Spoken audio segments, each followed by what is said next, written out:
এটা আমি আগেও বলেছি যে এগুলো দলগতভাবে যখন টেক আপ করা হবে আপনারা জানতে পারবেন, কিন্তু এই মুহূর্তে কংগ্রেসের বাংলায় কিছু নেই যেটা আমি কংগ্রেসকে দিতে পারবো। যদি তাদের কিছু থাকতো, বিশেষ করে 2024-এ লোকসভা নির্বাচনে তাদের 2টো সিট ছিল, আমরা অফার করেছিলাম, তারা রাজি হয়নি। পরবর্তীকালে মানুষের যে প্রতিক্রিয়া আপনারা দেখেছেন বা মানুষের যে ফলের নিদর্শন বা রায়ের নিদর্শন, সেখানে 2 থেকে কংগ্রেস একে নেমেছে।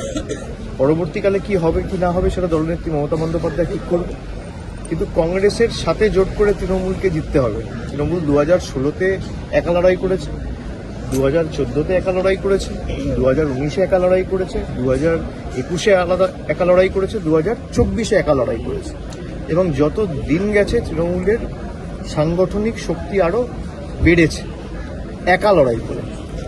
সুতরাং তৃণমূলের বাংলায় কারোর প্রয়োজন নেই, তৃণমূল একা লড়বে। মমতা বন্দ্যোপাধ্যায়ের যে 15 বছরের উন্নয়নের কর্মযজ্ঞ, সেটা বাড়িতে বাড়িতে মানুষের পৌঁছে দিয়ে তাকে পাথেয় করে পথ চলার প্রেরণা করে সার্বিকভাবে আমাদের গত 10 বছরে, বিশেষ করে বিজেপি ক্ষমতা আসার পর থেকে যেভাবে বাংলাকে বঞ্চিত করা হয়েছে, প্রতারিত করা হয়েছে, সেটা মানুষের কাছে তুলে ধরা, এবং তারপরেও বাংলার যে উৎসাহ, উদ্দীপনা, উদ্যম এবং কাজ করার যে মানসিকতা, সেটা এরা আটকাতে পারেনি। গত 4 দিন আগেও আপনারা দেখেছেন প্রায় 8,000 কোটি টাকা খরচা করে 20,000 কিলোমিটার রাস্তা একা রাজ্য সরকার নিজে করার কথা ঘোষণা করেছে। সেখানে 60% টাকা দেওয়ার কথা কেন্দ্র সরকার, 10 পয়সা বরাদ্দ করেনি।